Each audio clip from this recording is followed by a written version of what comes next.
오늘 본문은 말라기서 2장 17절에서 3장 5절의 말씀입니다. 제목은 이렇습니다. 다 함께 시작. 기도하며 기대하고 기다립시다. 오늘 하나님께서 우리에게 주시는 말씀, 이 말라기서는요, 구약 성경의 맨 마지막에 있습니다. 그러니까 마태복음 바로 전에 있고요, 39권 구약 성경 중에서는 가장 마지막에 있습니다. 많은 신학자들은 이 말라기서가 기록된 그 연대를 에스라, 느헤미야 그 비슷한 시기나 아니면 그 이후라고 이야기를 하고 있습니다. 그 시대적 배경은 이렇습니다. 귀한 자들로 말미암아 예루살렘 성전과 성벽이 재건이 되었습니다. 그럼에도 불구하고 그들의 헌신은 그들을 더 편안하게 해주지 않고 여전히 그들의 현실이 시련 가운데, 고통 가운데 있던 시대가 바로 이 시대라는 것이죠. 하나님을 찾으려 했고 하나님을 기다렸습니다. 그리고 다른 사람들은 잘할 수 없었던 특별한 헌신을 해왔습니다. 그러나 실질적인 삶에서는 눈에 보이는 보상은 없는 그런 세월들을 보내고 있던 겁니다. 그래서인지 말라기서의 시작은 이렇습니다. 말라기 1장 1, 2절의 말씀이에요. 제가 읽겠습니다. 여호와께서 말라기를 통하여 이스라엘에게 말씀하신 경고라. 여호와께서 이르시되 내가 너희를 사랑하였노라. 하나 너희는 이르기를 주께서 어떻게 우리를 사랑하셨나이까 하는도다. 좀 첫 구절부터 좀 이상하지 않습니까? 왜냐하면 말라기서 1장 1절에 하나님께서 말라기 선지자를 통하여서 그들에게 전하고 싶은 말씀은 그 다음 녹색 글씨예요. 내가 너희를 사랑하였다라고 하는 말씀이에요. 그러니까 내용은 사랑하였다라는 내용인데요, 만약에 사랑 고백을 하려면 좀 시나 노래 아니면 달콤한 고백들, 이런 것들이 굉장히 어울리지 않겠습니까? 그런데 그 전 구절, 하나님께서는 이스라엘에게 이 사랑의 이야기를 무엇으로 말씀합니까? 경고라라고 말씀하고 있다라는 사실이에요. 물론 경고라는 이 단어는 좀 한글 번역이 조금 더 강하게 번역을 한 것이었습니다. 원래 저 말의 뜻은 운반하다, 옮기다 라는 뜻을 지닌 짐, 부담, 그런 느낌의 단어입니다. 영어 성경에는 burden 아니면 영어 성경 오라클 이렇게 번역을 합니다. 물론 한글 번역에서 경고라고 하는 것이 좀 과함면은 없지 않아 있지만, 분명한 것은 하나님께서 말라기 선지자를 통하여 하셨던 그 사랑 이야기, 이것이 그저 가볍거나 전달하기 쉬운 그런 가벼운 사랑은 아니다라는 것은 분명하다라는 것이죠. 왜 그럴까요? 하나님은 당시 백성들의 당신을 향한, 하나님을 향한 마음을 미리 아셨기 때문이었습니다. 그들은 계속 얘기합니다. 그 다음 구절을 보여주세요. 내가 너희를 사랑하였노라 라는 말씀을 들었음에도 불구하고 예 하나님 감사합니다 라고 하지 않고 뭐라고 합니까? 주께서 어떻게 우리를 사랑하셨습니까? 라고 묻는 거예요. 이게 한 번이면 모르겠지만 사실 4개장밖에 없는 55개 구절밖에 없는 말라기서에 이러한 장면이 6번이 반복이 됩니다. 하나님께 대답을 하는 겁니다. 정말 몰라서 그러는데 하나님 나를 어떻게 사랑하셨다고요? 이렇게 묻는 게 아니에요. 저기서 말하는 어떻게라는 뜻은요, 무엇으로 라고 하는 것과 비슷하게 번역이 될 수 있어요. 그러니까 그들의 말씀을 이렇게 번역하면 이렇습니다. 하나님이 우리에게 도대체 뭘 줬다고 해서 우리를 사랑한다라고 말씀하시는 겁니까? 라고 얘기하는 거예요. 6번이나. 좀 섬찟하지 않습니까? 이런 백성들의 도전적인 질문이 말라기 전체에서 그 길지 않은 성경에서 6번이나 반복이 돼요. 이를 통해서 우리는 말라기서 그 당시 백성들의 영성을 알 수 있습니다. 하나님이라는 대상은 있지만 그 하나님을 의지한 적이 없는 영성이에요. 하나님, 그 이름을 부르지만 그 이름에 의탁하지 않습니다. 그 이름으로 기도하지 않습니다. 제사라는 제도는 있지만 순종의 열매가 없는 모습이 바로 그들의 열매, 영성이다라는 것이죠. 그러나 여러분, 더욱더 심각한 것은 이것이 그들만의 문제이겠느냐라는 거예요. 어찌 보면, 조금만 좀 넓혀서 생각을 하다 보면 지금 저와 여러분이 살고 있는 이 시대가, 이 나라가, 이 문화가 바로 2400년 전 말라기서가 기록될 당시의 영성과 너무나 비슷하다라는 것이죠. 하나님을 알지만 하나님을 경외하지 않습니다.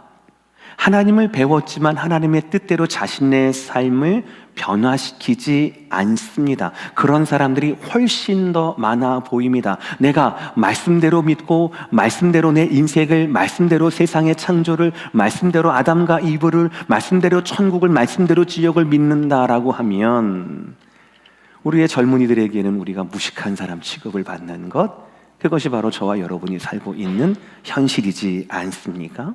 어찌 보면 지금이 말라기 시대라는 것이죠.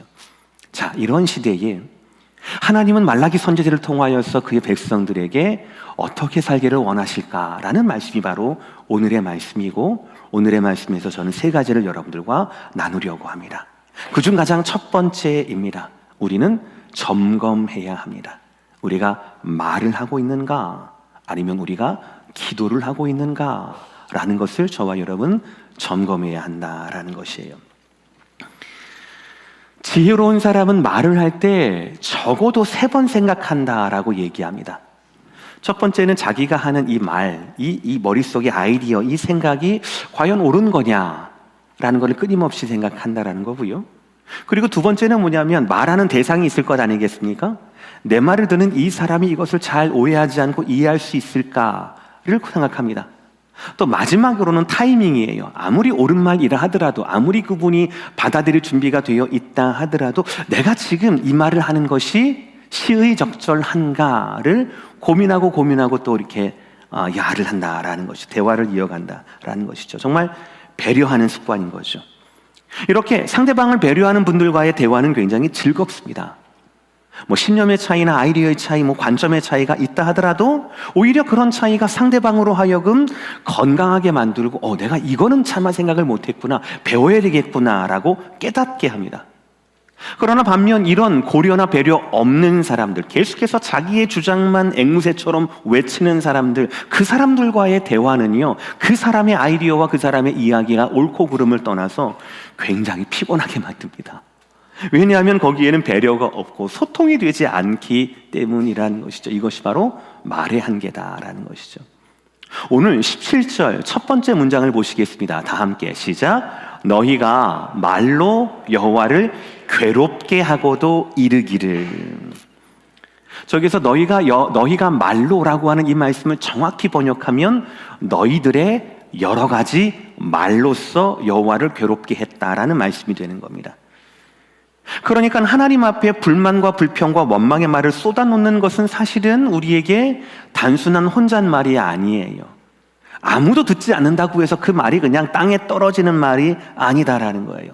게다가 말라기서에 이 사람들처럼 반복적으로 습관적으로 하나님에 대해 불평을 쏟아놓는 말은 하나님을 말에서 그치는 것이 아니라 하나님을 괴롭게 한다라는 것이지요.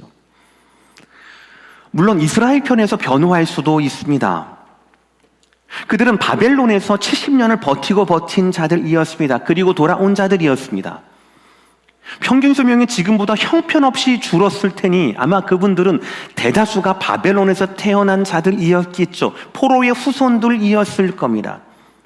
그러니까 그들이 만약에 자기의 삶을 위해서 선택한다라면 굳이 여기 예루살렘까지 별 볼 일 없는 조상들의 고향까지 올 이유가 없었겠죠. 한 가지밖에 없었습니다. 하나님의 그 약속, 70년 뒤에 내가 너희를 회복하겠다라고 하는 그 약속을 가르쳤고 그 약속을 배웠던 자들의 후손이 돌아오게 된 것이었습니다.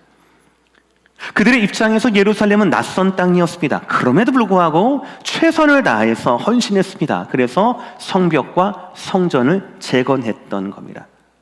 그런데 그 회복이 한참이 지났음에도 불구하고 여전히 그들이 바라는 나라는 이루어지지 않았고 오히려 이방인들, 악한 자들이 득세하는 시대가 계속 눈앞에 보여지게 되었다라는 것이죠.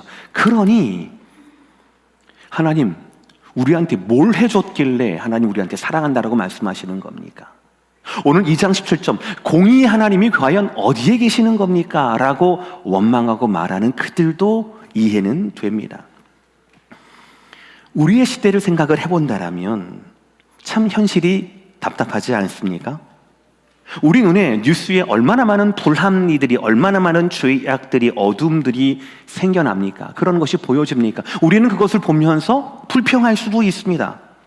정치, 경제, 사회, 문화 어느 것에도 우리의 마음을 놓이게 하거나 내년엔 더 나아지겠지, 5년 뒤에는 10년 뒤에는 우리의 자녀들은 훨씬 더 행복하고 훨씬 더 좋은, 살기 좋은 세상에서 살 수 있을 거야 라는 생각을 하지 못하게 만든다라는 것이죠. 늘 뉴스를 보면 야, 이 세상이 어떻게 되려나 라고 하는 그런 불안한 뉴스들밖에 없다라는 것이죠. 그것이 우리의 현실입니다. 그런데 여러분, 균형을 잘 잡으셔야 합니다.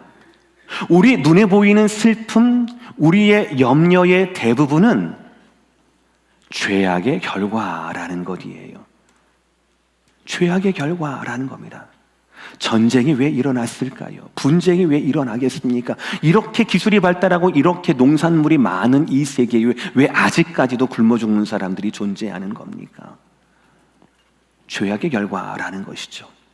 게다가 지난주 우리는 말씀을 통하여서 우리에게 필요한 것은, 성도들에게, 하나님의 자녀들에게 필요한 것은 일용할 양식처럼 주님께 구해야 한다. 또 필요 이상의 염려가 있을 수 있어. 그러나 그 염려는 모두 주께 맡겨버려야 한다라는 말씀을 우리는 배웠습니다. 그것이 세상을 살아가는 성도의 바른 태도다라고 배웠습니다.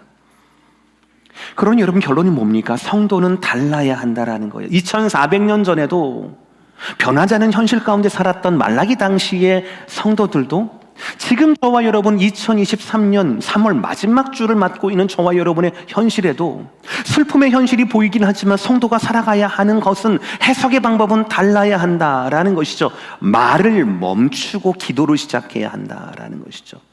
그것이 맞습니다. 그것이 하나님의 뜻이에요. 우리가 지난주에 이어서 이번 주에도 트르키예 시리아 지진 피해자들을 위해서 돕는 마음으로 목적 헌금을 하는 것이 바로 이것입니다.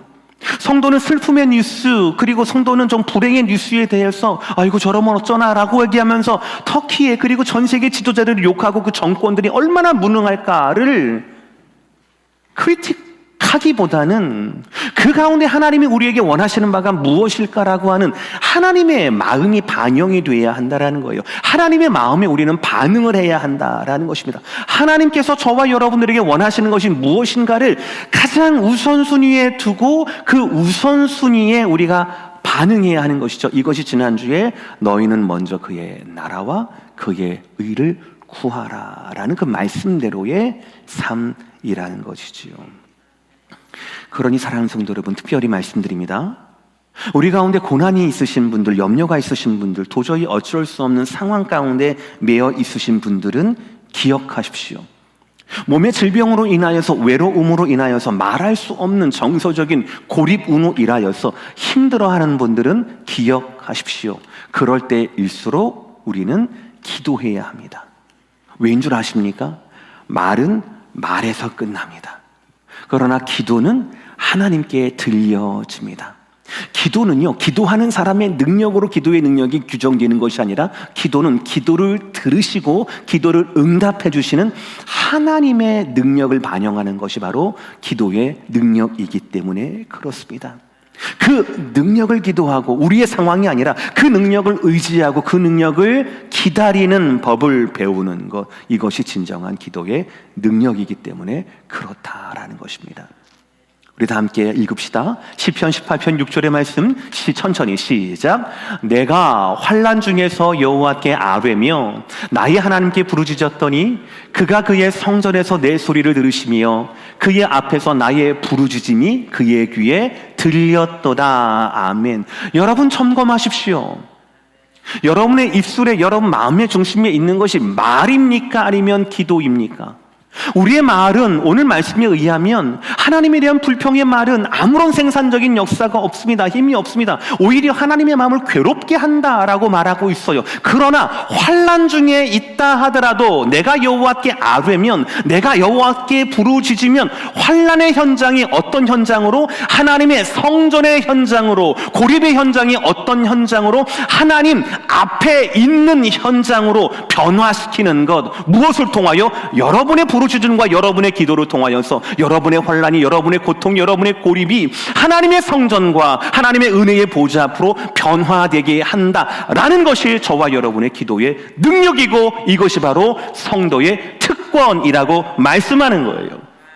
그러니 여러분, 이제는 말을 멈추고 기도를 시작하시게 되기를 주의 이름으로 축복합니다. 현실은 변하지 않다 할지라도, 악화된다 할지라도 그 가운데 분명히 우리를 바라보시고 우리를 기대하시는 하나님을 누릴 수 있고 하나님의 성전, 하나님의 보좌를 경험할 수 있는 것, 말이 아니라 기도라는 것 꼭 기억하시는 저와 여러분 모두가 되시기를 주의 이름으로 축복합니다. 오늘 두 번째 말씀은 이것입니다. 기대합시다. 언약의 사자가 임하신다라는 것이에요. 오늘 말씀 3장 1절 말씀이에요. 다 함께 읽겠습니다. 시작. 만군의 여호와가 이르노라. 보라, 내가 내 사자를 보내리니 그가 내 앞에서 길을 준비할 것이요. 또 너희가 구하는 바 주가 갑자기 그의 성전에 임하시리니 곧 너희가 사모하는 바 언약의 사자가 임하실 것이라. 아멘. 세상의 진짜 문제는요, 이 세상에 정의가 없다라는 것이 아니라 이 세상에 하나님을 아는 자가 없다라는 것입니다. 세상이 어두워지는 것은 너무나 당연한 것이고 세상이 부패하는 것은 너무나 당연한 것입니다. 그러나 어두워지는 세상 가운데 빛이 없는 것이 진짜 문제이죠. 썩어가자는 세상 가운데 소금의 역할을 할 수 없는 것이 진짜 문제라는 것이죠. 하나님은 하나님이 창조하신 이 땅, 그 땅의 백성들이 하나님을 사랑하지 않는 것, 그래서 결국 어둠이 지배할 것, 그것을 아셨습니다. 그리고 슬퍼하셨어요. 왜냐하면 그것은 하나님의 창조의 의도가 아니었기 때문에 그렇습니다. 죄의 결과였거든요. 그래서 하나님은 모세를 통하여 하나님의 법, 율법을 주셨습니다. 그러나 이스라엘은 그 율법으로 오히려 서로를 정죄하고 자기 스스로가 율법을 받았으면서도 불구하고 율법의 수요자임에도 불구하고 율법을 내가 만든 것처럼 하나님 노릇을 하려고 했다라는 것이죠. 넌 이건 죄야. 이건 죄가 아니야. 이거는 죄야. 이거는 죄가 아니야. 나는 바리새인이야. 근데 너는 저편 너머에 있어. 라고 이야기하면 스스로가 율법에 스스로 적용을 해야 함에도 불구하고 율법을 자기가 다른 사람들에게, 타인에게 정죄하고 그러고 있었다라는 것이죠. 그래서 율법을 가진 자들은 하나님의 영광에 이르지 못하였고 율법이 없는 이방인들은 하나님과의 관계를 잃어버리는 것, 그것이 예수 그리스도가 이 땅에 오시기 전, 복음이 세워지기 전까지 이 세상의 모습이었어요. 잘못된 것이 있다를 그 정도만 알아서는 안 됩니다. 이 길이 아니네 라는 것을 깨달았다라고 우리가 살 길을 저절로 찾을 수 없는 것처럼 우리를 구원할 능력이 스스로에게 없다라는 것을 깨닫는 것이 아니라 하나님께 그 구원의 능력이 있음을 알고 구해야 한다는 것이죠. 그것이 바로 우리 3장 1절 마지막 문장에 나오는 이 말씀입니다. 곧 너희가 사모하는 바 언약의 사자가 임하실 것이라. 2장 마지막 절에서 정의의 하나님, 공의의 하나님이 어디 계시냐라고 회의적인 말만 했던 것은 바로 이스라엘 백성들의 불신앙의 단면이었습니다. 만약에 여러분 우리의 믿음이 인격적인 하나님에 관한 것이라면 우리는 우리의 입술에서, 우리의 마음의 중심에서 나오는 그 어떤 것이라도 모든 기도와 모든 외침, 모든 말, 불평, 불만들을 하나님이 듣고 계심을 우리는 알아야 합니다.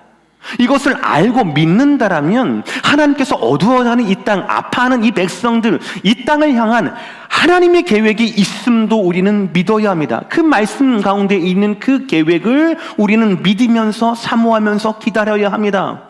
세상에 동화될 것이 아니라 나를 거룩하고 구별된 하나님의 백성답게 살아내면서 하나님이 하실 일들을 인내와 기쁨으로 기다려야 합니다. 그것이 무엇입니까? 곧 너희가 사모하는 바 언약의 사자가 임하실 것이다 라는 말씀이에요. 말하고 불평할 것이 아니라 하나님이 보내주신 그 언약의 사자, 그것을 사모하면서 기다려야 하는 것, 그것이 바로 우리의 몫이라는 것이죠. 3장 1절을 보시면은 준비하는 사자가 나오고 언약의 사자가 나옵니다. 준비하는 사자는 세례 요한이시고요, 언약의 사자는 바로 예수 그리스도를 말하는 겁니다. 여기에서 중요한 것은 두 가지예요. 첫 번째, 하나님은 이미 계획을 가지고 계셨다라는 거예요. 하나님은 이미 우리에게 계획을 가지고 계셨다라는 거예요. 말라기 선지자의 예언이 마치고 난 후 400년 뒤에 세례 요한이 등장하게 됩니다. 그리고 세례 요한이 회개하라 천국에 가까이 왔다라고 하는 말씀으로 말미암아 예수 그리스도의 천지를 뒤흔드는 복음 사역에 대한 준비를 행하게 되었습니다. 여러분 다 아시는 것이에요.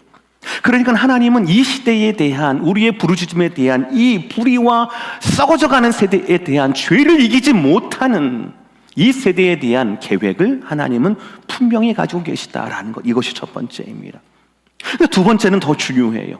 하나님의 계획은 이처럼 완전하시지만 그 실행은 갑자기 이루어진다라는 것이에요. 갑자기 이루어진다라는 것이죠. 다시 한번 1절을 보여주시길 바랍니다. 또 너희가 구하는 바 주가 언제요? 갑자기 그의 성전에 임하실 것이다. 이 갑자기란 단어에 주목하시길 바랍니다. 어쩌면 저 갑자기라는 단어가 하나님다우심, 그 이상 하나님다우심을 나타내는 단어가 없다라는 거죠. 여러분, 우리는 우리의 스스로 우리의 운명을, 우리의 죄악을, 우리를 구원하려 하고 있습니다. 끊임없이 노력하고 있습니다. 하나님 필요 없다라는 거거든요.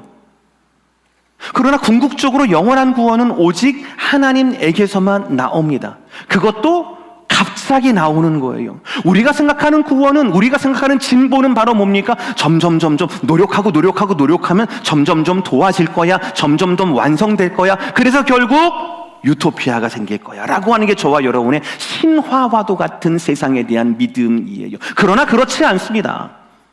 하나님의 나라는 갑자기 임합니다. 광야에 외치는 자의 소리를 통하여서, 요단강에서 예수님 머리 위에 하늘이 열리는 그 음성을 통하여서 하나님의 때에 하나님의 방법으로 하나님의 구원은 우리에게 일방적으로 갑자기 임하신다라는 것이에요. 그러니 사랑하는 성도 여러분, 하나님께 기도하려거든 하나님의 그 말씀을 붙잡고 기도하십시오. 그분에게는 계획이 있어요. 이 계획은 흔들림이 없고 변함이 없습니다. 지금까지 모두가 이루어졌고 재림도 따라서 반드시 이루어지게 됩니다. 또한 그분의 계획은 갑자기 이루어집니다. 이것은 우리의 노력에 따른 결과가 아니다라는 것에 대한 증명이에요. 우리가 원하는 시간이 아니라 하나님께서 계획하신 시간에 틀림없이 이루어지게 된다는 것이죠. 그분의 주권대로 이루어지게 됩니다.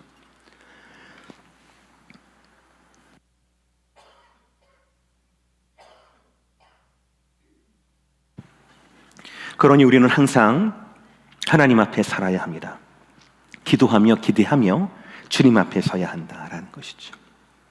마지막 세 번째는 이것입니다. 그러므로 우리는 믿고 기다려야 한다.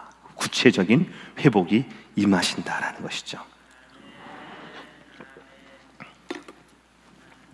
하나님께서는 이스라엘 백성들의 회의적이고 반복적인 불신으로 가득한 그 말의 원망 가운데 내가 너희를 위하여서 준비하는 사자 세례 요한을, 언약의 사자인 내 아들 예수 그리스도를 너희에게 준비했다라는 예언으로 답하셨어요. 이스라엘 백성들 구약의 입장에서는 그날을 바라봐야 하지만 은혜의 시대를 살고 있는 우리 입장에서는 그것은 이미 우리의 믿음으로 또 말씀으로 확인된 사실입니다. 그래서 우리는 더욱더 우리 삶 가운데 2023년을 살고 있는 말라기 시대의 영성을 살고 있는 우리 가운데 더욱더 확신을 할 수가 있습니다. 하나님은 변하지 않구나. 하나님은 그 말씀하신 것을 반드시 이루시는구나. 게다가 오늘 말씀이 특별한 것은요, 오늘 예언이 특별한 것은 바로 무엇이냐면 오늘 말씀에서는 초림의 예수 그리스도, 2000년 전에 이 땅에 오게 하신 그 예수 그리스도와 재림의 예수 그리스도를 동일하게 본다라는 것이에요. 따로 구분하지 않습니다. 그러니까 유대인들이 초림의 예수를 메시아를 기다리듯이 저와 여러분에게는 재림의 예수 그리스도, 심판주로서 우리의 구원을 완성하게 하실 새 하늘과 새 땅, 새 예루살렘을 가지고 우리 가운데 오실 그 예수 그리스도를 저와 여러분은 기다려야 한다라는 것이지요. 그러므로 하나님을 알지만 부르지 않는, 하나님을 배웠지만 예배하지 않은 현대의 말라기 시대를 살고 있는 우리에게 꼭 필요한 말씀이 바로 이 말라기의 말씀이라는 것이죠.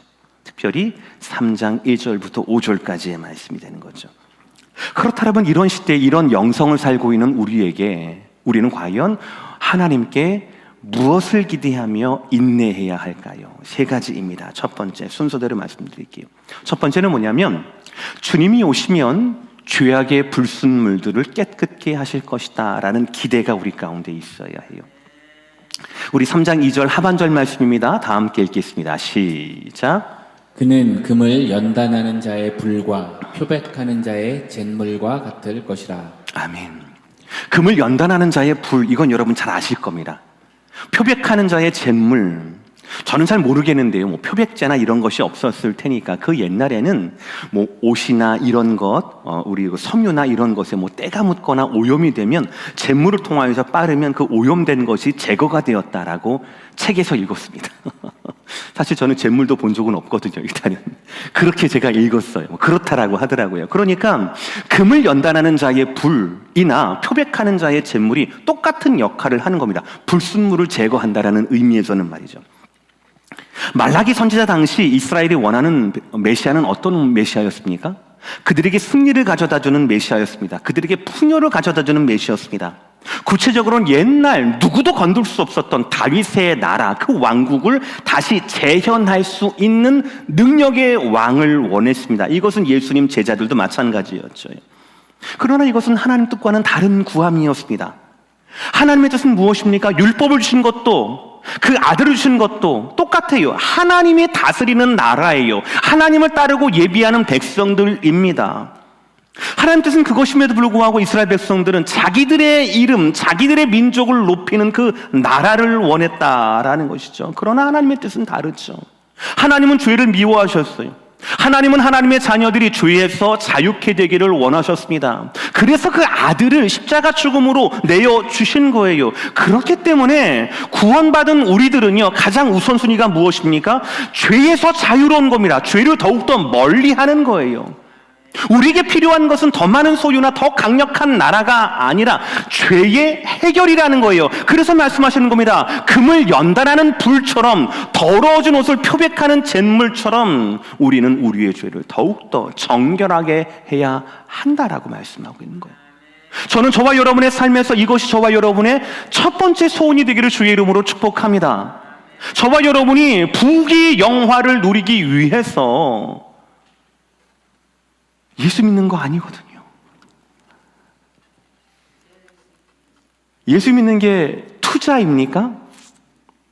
하나님, 내가 바벨론을 버리고 그 풍요한 시대를 버리고 나에게 익숙한 그 나라를 버리고 하나님 약속을 믿고 내가 예루살렘으로 돌아와서 이 고생을 하고 있는데, 이렇게 성전과 성벽을 잘하고 하나님 칭찬하실 만한 일을 잘 했는데, 그랬으니까 하나님 나에게 복을 주세요. 그랬으니까 하나님 나에게 다윗의 나라를 다시 한번 주세요. 그랬으니까 하나님 나에게 풍요로움을 주세요. 그랬으니까 하나님, 하나님의 정의가 아니라 내가 바라보는 정의, 내가 꼴보기 싫은 사람 벌 주세요. 나에게는 복을 주시고. 이것은 믿음이 아니죠. 이것은 투자라고 부릅니다. 이만큼 했으니 저만큼 달라라고 하는 것이 믿음입니까? 투자입니까? 투자예요. 그러나 하나님께서 우리에게 그 아들을 주신 이유가 뭐라고요? 우리에게 더 풍성한 소유를 주시기 위해서? 아니요! 영원한 생명을 주시기 위해서입니다. 영원한 생명은 어떻게 가능합니까? 죄가 해결이 돼야 한다라는 겁니다. 할렐루야. 그러므로 사랑하는 성도 여러분, 저와 여러분의 유일한이라고 말씀을 못 드리겠지만 가장 첫 번째가 되어야 하는 소원은 무엇입니까? 오늘 말씀처럼 정금처럼 우리를 연단하는 열처럼, 때를 씻는 잿물처럼 모든 죄악과 모든 오염에서, 하나님의 이름을 가리는 모든 것에서 저와 여러분들이 더욱더 정결하게 되는 것, 그것이 저와 여러분의 삶의 가장 우선순위가 되시기를 주의 이름으로 축복합니다.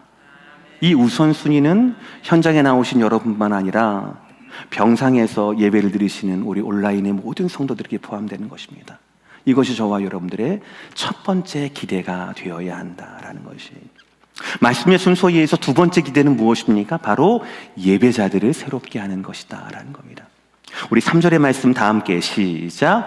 레위 자손을 깨끗하게 하되 금은같이 그들을 연단하려니. 이 말씀은 사실 2절의 흐름 가운데 있어요. 그런데 2절은 죄악에서 라고 한다라면 3절은 누가에 더욱더 집중되어 있어요. 구약의 배경에서 레위인들은 누구입니까? 제사를 위해서, 하나님을 섬기는 일을 위해서 따로 구별된 민족을 예위인, 그 지파를 레위인이라고 얘기해요.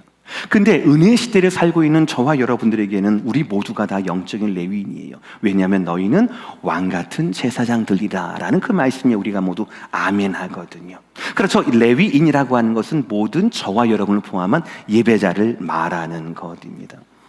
슬픈 일이지만 구약시대를 통틀어서 모든 교회 역사를 보면 그 시대의 오염은요, 시대의 타락은 바로 지도자의 오염에서부터 시작된다라는 공통점을 가지고 있습니다.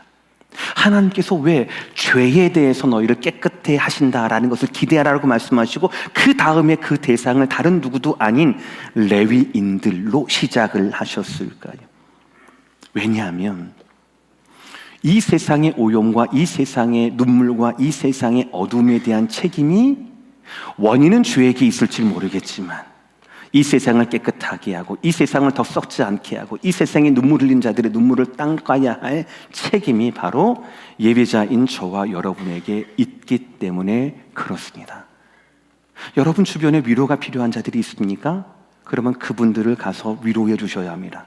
여러분 주변에 병으로 힘들어하는 자들이 있습니까? 그러면 그분들을 위해서 기도해 주셔야 합니다. 여러분 주변에 만약에 혹시 경제적인 이유 때문에 힘들어하는 분들이 계십니까? 그분들을 위해서 여러분들은 지원을 해 주셔야 합니다. 첫 번째 책임이 바로 저와 여러분, 빛과 소금의 역할을 지닌 빛의 아들들인 저와 여러분의 책임이기 때문에 그렇습니다. 그래서 하나님은 말라기 선지자 그 당시에 기도하지도 못하고 말로만 계속 반복적으로 하나님 원망했던 그 시대의 사람들에게 내가 레위인들 즉 예배자들을 먼저 깨끗게 하고 그들을 새롭게 하실 것이다 라고 말씀하셔요. 그들을 금처럼 은처럼 연단하실 것이다 라고 말씀하십니다. 그들을 통하여 예배 회복을 통하여서 세상이 변화되기 때문에 그렇다라는 것이죠. 그러니 사랑하는 성도 여러분, 여러분은 은혜를 참 많이 사모하시잖아요. 아멘이십니까? 은혜를 사모하는 분들만 아멘? 이거 봐요. 예배를 사모하시잖아요. 아멘? 하나님대로 살고 싶어 하시잖아요. 아멘? 그렇다면 우리를 금처럼 은처럼 연단하시는 하나님의 손길을 거부해서는 안 되죠. 아멘? 아멘 소리가 또 작아졌어요. 내가 하나님의 예배자라면 나를 새롭게 하실, 예배를 통하여서 나의 마음을 들뜨게 하시고 나의 마음을 뜨겁게 하실 하나님의 손길을 우리는 더욱더 사모하고 그 불용광로 속으로 우리는 더욱더 한 걸음 한 걸음 더 나아가야 한다라는 것이에요. 사랑하는 성도 여러분, 여러분의 삶 가운데 또 두 번째 비전, 바로 더 새로운 예배자로, 더 뜨거운 예배자로 남으시는, 그래서 오늘 예배보다 4월 2일 다음 주 예배가 더 뜨거운 우리의 예배가 되기를 예수 그리스도 이름으로 축복합니다.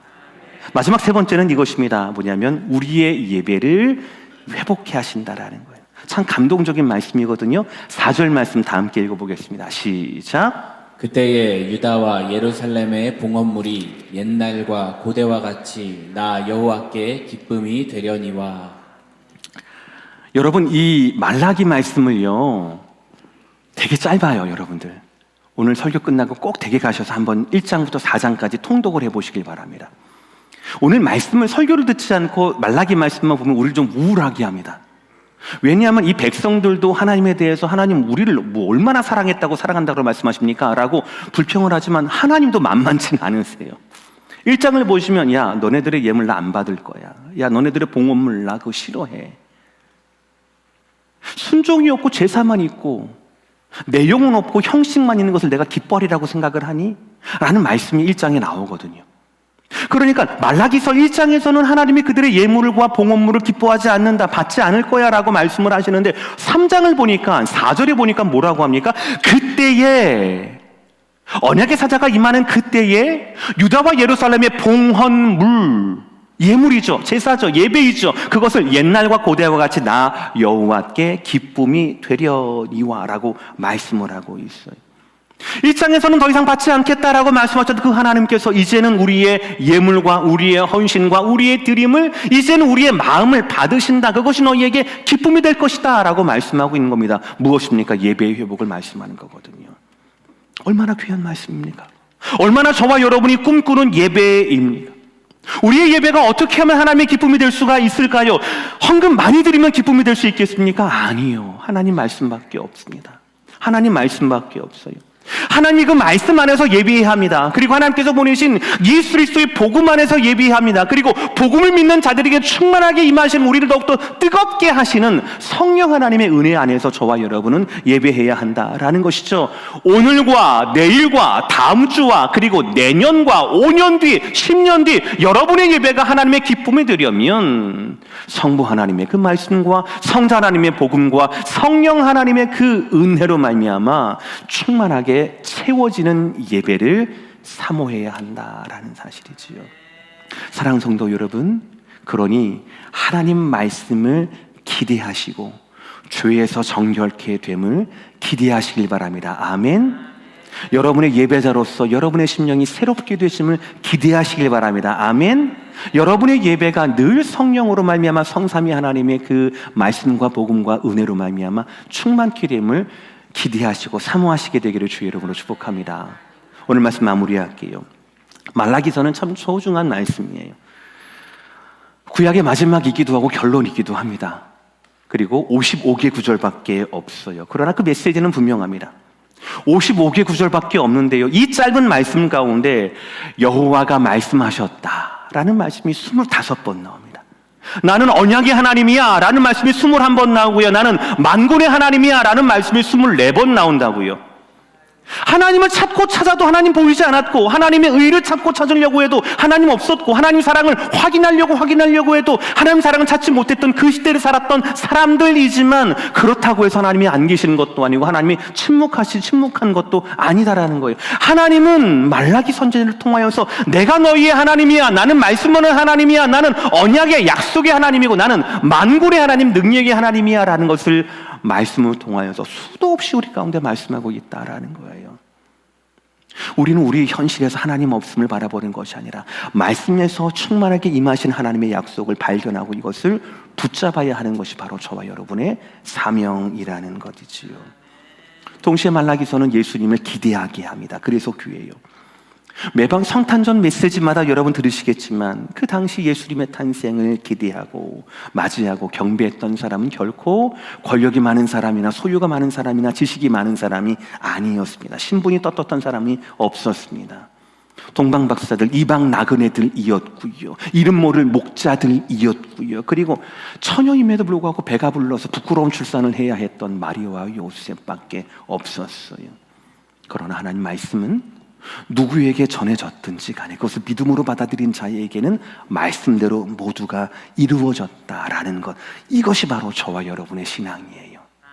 우리의 삶이, 우리의 필요가, 우리의 기도의 제목이 우리가 가지고 싶은 것들을 얼마나 많이 가졌는가가 저와 여러분의 신앙의 기준이 아니라 하나님의 말씀이 얼마나 이루어졌는가, 내가 그 하나님 말씀을 말씀대로 기대하고 있는가, 이것이 바로 저와 여러분의 신앙의 기준이라는 것이죠. 그러니 여러분, 오늘 말씀을 여러분의 삶에 적용하시길 바랍니다. 가장 먼저 여러분의 입술에 맺혀 있는 것이 말인지 아니면 하나님을 향한 기도인지를 점검하십시오. 그리고 말할 수 없는 환난과 근심과 질병 가운데 있는 가운데에서도 말씀을 떠나지 않고 하나님의 행하실 새 일을 내가 기대하고 있는지도 여러분들 살펴보시기를 바랍니다. 그리고 마지막으로 믿음을 가지고 내가 인내하며 기다리는 삶을 살고 있는가도 여러분들 점검하시기를 바랍니다. 하나님은 이미 우리에게 구체적인 회복을 그 아들 예수 그리스도를 통하여서 약속하셨고, 우리는 그 이미 복음 안에 있다라는 것 여러분 기억하시길 바랍니다. 메모하세요. 로마서 8장 32절의 말씀입니다. 다 함께 읽겠습니다. 시작. 자기 아들을 아끼지 아니하시고 우리 모든 사람을 위하여 내주신 이가 어찌 그 아들과 함께 모든 것을 우리에게 주시지 아니하겠느냐. 할렐루야. 여러분의 질병과 고난과 환난이 있습니까? 예수의 이름으로 아뢰시기를 바랍니다. 아멘이십니까? 여러분이 받고 싶은 축복이 있습니까? 그 축복이 예수님과 함께 누려도 부끄럽지 않은 여러분의 축복과 여러분의 기도의 제목이 되시기를 주의 이름으로 축복합니다. 우리는 처음부터 끝까지 우리의 삶은 어떤 상황 가운데 있다 하더라도 우리는 하나님께 기도하고 하나님을 기대하며 하나님의 일을 기다리는 그런 삶이 저와 여러분의 삶이라는 것 한시라도 잊지 않은 저와 여러분 되시기를 주의 이름으로 축복합니다. 여러분 찬송 하나 같이 하기를 원합니다. 오늘 말씀 기억하시고 찬송가 425장이에요. 주님의 뜻을 이루소서라는 찬송인데요. 이 찬송 그대로를 여러분 가슴 속에 좀 새기시고 오늘 말라기 말씀도 읽으시고 찬송도 하시면서 오늘 말씀은 여러분의 마음 가운데, 영혼 가운데, 입술 가운데 새기시기를 바랍니다. 주님의 뜻을 이루소서.